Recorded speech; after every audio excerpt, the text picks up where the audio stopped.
प्यारे बच्चों, आप सभी को मेरा प्यार भरा नमस्कार और शुभ आशीष। स्वागत है आपका अपने YouTube channel math by Pradeep Yadav sir पर। देखिए प्यारे बच्चों, हम बात कर रहे थे 9th क्लास के चैप्टर नंबर फर्स्ट की संख्या पद्धति नंबर सिस्टम। इसमें मैंने कुछ पार्ट 1 में बता दिया, पार्ट 2 में हम इससे आगे बताएंगे। नंबर लाइन के ऊपर हम बात कर रहे थे, तो सिस्टम में कुछ प्रॉब्लम आने की वजह से वो वीडियो वहीं तक हो पाई थी। उसके आगे जस्ट हम पार्ट 2 से बना रहे हैं। पार्ट 2 में आप देखेंगे उसके आगे की वीडियो और बात करेंगे हम नंबर लाइन की संख्या रेखा। तो बेटा इस संख्या रेखा से हम सभी संख्याओं के बारे में जानेंगे, जैसा कि पार्ट 1 में बता चुका हूँ थोड़ा सा, और धीमे धीमे चीजों को सीखते हुए आगे बढ़ेंगे। देखिए बेटा, संख्या रेखा की मैं बात कर रहा था। इसके राइट साइड जो वैल्यू होती है बेटा वो पॉजिटिव होती है और लेफ्ट साइड होती है वो नेगेटिव होती है।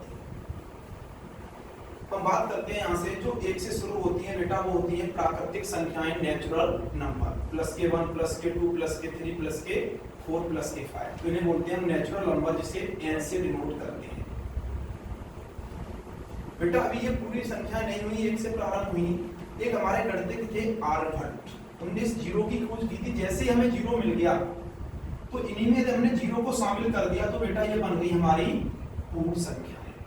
जैसे ही हमने प्राकृतिक संख्या में जीरो को शामिल किया तो जो संख्या हमारी कहलाई वो कहलाई पूर्ण संख्या, जिन्हें बोलते हैं होल नंबर, जिसे होल नंबर, प्राकृतिक संख्या होल नंबर। नेचुरल नंबर यानी प्राकृतिक संख्या होल नंबर पूर्ण संख्या। ठीक है बेटा, ये बात आपको मैं बता रहा था। यानी जो 1 से शुरू होती है वो प्राकृतिक संख्याएं और जो 0 से शुरू होती हैं वो पूर्ण संख्या होती हैं, पूर्ण नंबर। धीरे धीरे चीजों को सीखते हैं। तो बेटा प्राकृतिक संख्याएं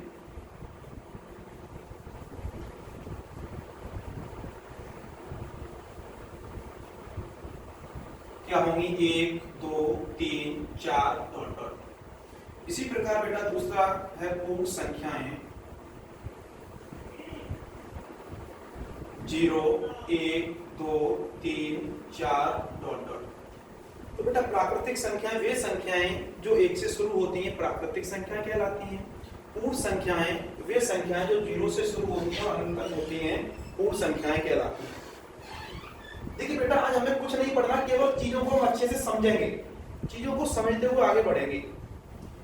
हम इसे फीलिंग करेंगे, फीलिंग करने से हमसे सोचेंगे और समझेंगे संख्याओं को, अपने आप हमें याद हो जाएंगी। हमने प्राकृतिक नाम सुना तो हमने समझा जो प्रकृति से हमें, नेचर से जो हमें संख्याएं मिली उन्हें प्राकृतिक संख्याएं कहते हैं। इस तरीके से हम चीजों को सीखेंगे। इसी के बाद बेटा मैं बात करता हूं सम संख्याएं, विषम संख्या, अभाज्य संख्या, उन पे भी सीखेंगे। तो बेटा सम संख्याएं, परिभाषा बोलता हूं उसे सुनेंगे ध्यान से, फिर बताता हूं क्या। वे संख्याएं जो 2 से पूर्णतः यानी पूरी विभाजित हो जाती हैं, सम संख्याएं कहलाती हैं। तो बेटा 2 से पूरी विभाजित हो जाती हैं, 2 4 6 8 डॉट डॉट, बहुत सी होती है। इसके बाद बेटा बात करते हैं हम विषम संख्याओं की। तो विषम संख्याएं क्या होती हैं? जो 2 से पूरी विभाजित नहीं होती हैं, विषम संख्याएं कहलाती हैं। जैसे 1 3 5 7 डॉट। तो बेटा हमने प्राकृतिक संख्याओं के बारे में जाना, पूर्ण संख्याओं के बारे में जाना, सम संख्याओं के बारे में जाना और विषम संख्याओं के बारे में जाना। एक और चीज देखते हैं, अभाज्य संख्याएं।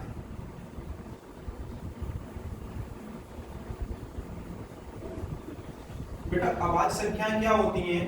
वे संख्याएं जो 1 से या स्वयं से पूरी विभाजित होती हैं, अभाज्य संख्याएं कहलाती हैं।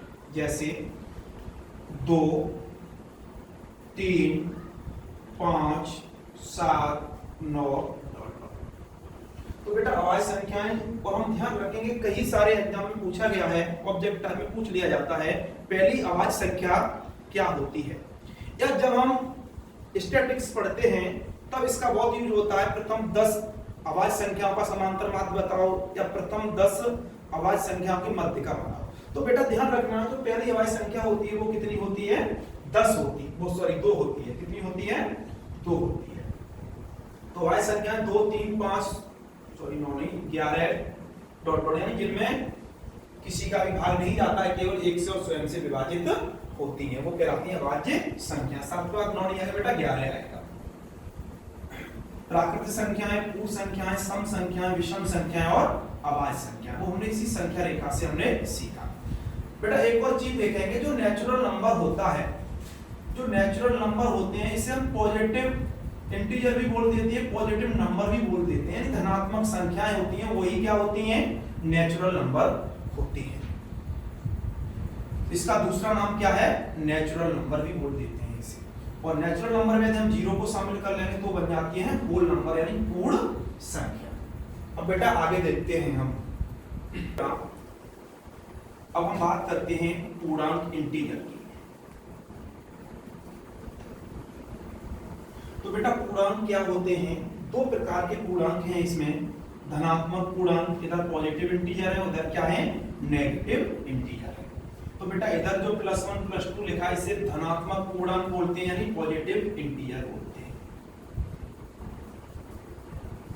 धनात्मक पूर्णांक। और बेटा इधर जो दिए हैं -1 -2 -3 -4 -5, इन्हें बोलते हैं हम ऋणात्मक पूर्णांक।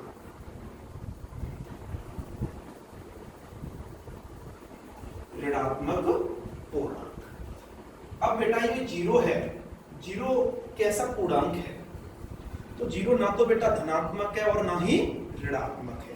कहीं ऐसे लिखा हो हमारा ±0, तो बेटा ±0 को हम क्या कहते हैं, जीरो ही कहते हैं। तो जीरो है वो ना तो धनात्मक पूर्णांक का काम करता है और ना ही ऋणात्मक पूर्णांक होता है। तो जीरो है बेटा उसे बोलते हैं हम जीरो इंटीजर यानी शून्य पूर्णांक, इसका खुद में नाम होता है शून्य पूर्णांक बोलते हैं इसे। तो धनात्मक पूर्णांक +1 +2 +3 +4 +5, और बेटा ऋणात्मक पूर्णांक -1 -2 -3 -4 -5। और बेटा ये जीरो है वो है हमारा शून्य पूर्णांक यानी जीरो इंटीजर। एकदम क्लियर बेटा। देखो अब हम बात करते हैं यहीं से परमेय संख्याओं पर चलते हैं, अपरमेय संख्याओं पर चलते हैं। इसका यूज नंबर सिस्टम में भी होगा और 10th का जो चैप्टर है रियल नंबर उसमें भी होगा। तो बेटा 10th और 9th के दोनों क्लास के बच्चे इसको पहले जो वीडियो पार्ट 1 और पार्ट 2 में डालिए उसे पढ़ेंगे ध्यान से, उसके बाद अपने चैप्टर वाइज एक्सरसाइज पे हम चलेंगे। तो बेटा परमेय संख्याएं जिसे बोलते हैं रेशनल नंबर।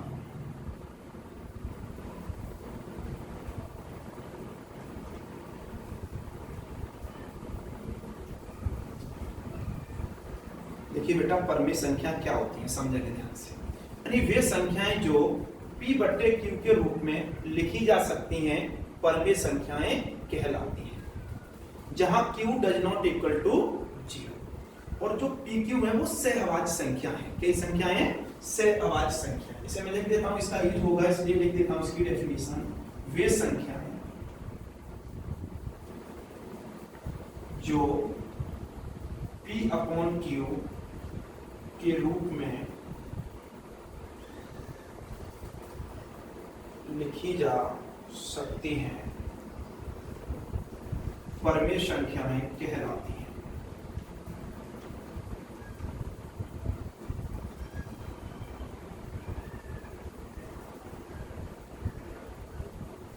जहां Q does not equal to 0। और बेटा जो P और Q होते हैं, जो P और Q आया है इसमें, ये होती है सहअभाज्य संख्या। तो बेटा सहअभाज्य संख्या क्या होती हैं, ऐसी संख्याएं जिनके केवल जो कॉमन फैक्टर हो वो इनमें केवल एक हो, 1 हो। दोनों में जो कॉमन फैक्टर मिलेगा वो कितना होगा, 1 होगा, उन्हें हम सहअभाज्य संख्याएं कहते हैं।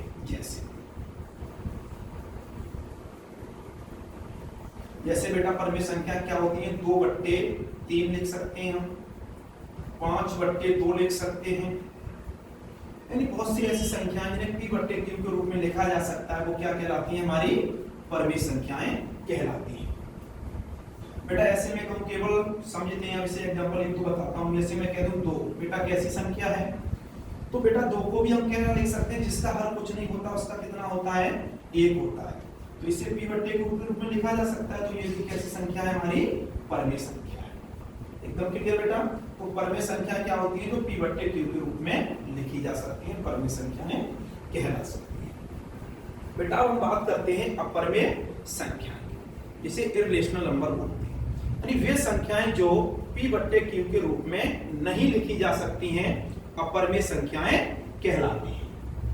इसकी डेफिनेशन आप लिख लेंगे, यानी जो p बट्टे q के रूप में नहीं लिखी जा सकती, अपरमेय संख्याएं कहलाती हैं। जैसे बेटा √2, √2 क्या संख्या है, अपरमेय संख्या है। √3 ये भी बेटा अपरमेय संख्या है। अब बेटा √4, √4 को बेटा हम क्या लिख सकते हैं, √4 का इसका 4 का जो वर्गमूल होता है, 4 का जो इसका रूट होता है वो कितना होता है, 2 होता है। और बेटा मैं इस 2 को मैंने अभी आपको बताया था कैसे लिख सकता हूँ, 2/1 लिख सकता हूँ। जब मैंने 2/1 लिखा तो किसकी फॉर्म में बन गया, ये p बट्टे q की फॉर्म में बन गया। जब बेटा p बट्टे q की फॉर्म में बना तो ये कैसी संख्या बन जाएगी, फिर परमेय बन जाएगी। इसलिए मैं √4 को परमेय संख्या नहीं कहेंगे, क्या कहेंगे, सॉरी अपरमेय संख्या नहीं कहेंगे, क्या कहेंगे, परमेय संख्या। तो √4 एक कैसी संख्या होती है, परमेय संख्या। √5 इस तरीके से बेटा ये क्या कहलाती है, हमारी अपरमेय संख्याएं कहलाती हैं। परमेय संख्याओं के बारे में बताया मैंने बेटा, अपरमेय संख्याओं के बारे में बताया, यानी जो p बट्टे q के रूप में लिखी जाए वो परमेय संख्याएं, और जो p बट्टे q के रूप में नहीं लिखी जाए बेटा वो अपरमेय संख्या। अब बेटा आगे बात करते हैं संख्या रेखा पर हम संख्याओं को कैसे दर्शाते हैं। संख्या रेखा पर संख्याओं को कैसे दर्शाते हैं। संख्या रेखा पर, इसी संख्या रेखा से हमने संख्याओं के बारे में पढ़ा। अब इस संख्या रेखा पर किसी भी नंबर को हमें इस पर रिप्रेजेंट करना है तो उसे कैसे करेंगे वो हम देखते हैं। मैं कहूं बेटा 2 को संख्या रेखा पर दर्शाइए, तो बेटा हमें इसे 0 से देखना है। 0 से 2 लिखा है, इसका मतलब क्या है, प्लस के 2 है, यदि माइनस होगा तो माइनस का साइन लगा होगा। अब बेटा हमें प्लस के 2 को दिखाना है, तो 0 से चलेंगे, तो 0 से प्लस के 2 कहां है, ये है। तो हमने रिप्रेजेंट किया 0 से प्लस के 2। इस तरीके से हमसे संख्या रेखा पर दिखा पाएंगे। ऐसे बेटा यदि ऐसे लिखा हो माइनस के 4 हमें संख्या रेखा पर दिखाना है, तो हम कहां से काम करेंगे, 0 से काम करेंगे। तो 0 से कहां तक चलेंगे, माइनस के 4। धीमे धीमे हमने बेटा जब चीजों को और जाना और आगे बढ़े तो फिर हम डेसिमल में चलने लगे, पॉइंट में चलने लगे। जैसे बेटा लिखा है 0.5, इस 0.5 को संख्या रेखा पर हमें दर्शाना है। तो बेटा इसे पहले फ्रैक्शन में तोड़ लीजिए। इस 0.5 को हम कैसे देख सकते हैं, जिसका डिनोमिनेटर कुछ नहीं, उसका कितना होगा, 1 होगा। पॉइंट हटाएंगे तो नीचे पीछे 1 डिजिट है तो ये 0 बढ़ जाएगा। इसे लिख सकते हैं हम 5/10। और भी आगे बढ़ेंगे तो 5 बन जा 5 और 5 2 या 10, तो इसे क्या लिख सकते हैं, 1/2। बेटा इसका मतलब सोचो 1/2 का मतलब क्या होगा। 1/2 का मतलब ये हो गया हमारे पास जो टोटल नंबर है वो दो में से कितने पार्ट को दिखाना है, 1 पार्ट को दिखाना है। तो बेटा हम 0 से ही काम करेंगे, 0 से लेकर देखिए 1 तक। जितना इसका डिनोमिनेटर है उतने ही पार्टों में से तोड़ लीजिए। तो डिनोमिनेटर कितना है इसका बेटा, 2 है। तो इसे 2 पार्टों में हम इक्वल 2 पार्टों में तोड़ लेंगे। अब बेटा आपको 1/2 को रिप्रेजेंट करना है, तो देखिए 1 2 टोटल 2 पार्ट हो गए। हमें 1/2 हाफ करना है इसका, तो ये क्या हो जाएगा, ये वाला जो पॉइंट होगा वो किससे डिनोट करेगा, 1/2। इस तरीके से बेटा संख्या रेखा पर हम इसे दर्शाएंगे। देखिए बेटा ऐसे ही ये तो छोटे छोटे हम कर लेंगे, √3, √5, इस तरीके के नंबर को हम कैसे इस संख्या रेखा पर दर्शाते हैं। तो बेटा इस चीज को जब हम एक्सरसाइज करेंगे उसमें बहुत सारे क्वेश्चन होंगे, तब हम इन पर चर्चा करेंगे। आज बेटा आज के लिए इतना ही रखेंगे। बिल्कुल बेसिक हमने जो बताया है 9th और 10th का संख्याओं के बारे में, इससे आगे हम धीमे धीमे चलेंगे, एक्सरसाइज के साथ चलेंगे। जैसे ही एक्सरसाइज हम पढ़ेंगे तो इन चीजों को हम धीमे धीमे सीखते हुए जाएंगे। बेटा इन चीजों को हम अच्छे से पढ़ेंगे पहले संख्याओं के, तब हम आगे बढ़ेंगे। तो आज हम इस टॉपिक को यहीं पर फिनिश करते हैं। इसके आगे हम नेक्स्ट पार्ट 3 में पढ़ेंगे और तब हम इस नंबर सिस्टम की फर्स्ट एक्सरसाइज करेंगे बेटा। तो इससे पहले इस छोटी छोटी चीजों को जो मैंने संख्याओं के बारे में बताया इससे अच्छे से सीखेंगे और पेशेंस के साथ धीमे धीमे आगे बढ़ेंगे और चीजों को सीखते हुए जाएंगे। तो आज के लिए बेटा इस वीडियो को हम यहीं पर फिनिश करते हैं। धन्यवाद, जय हिंद।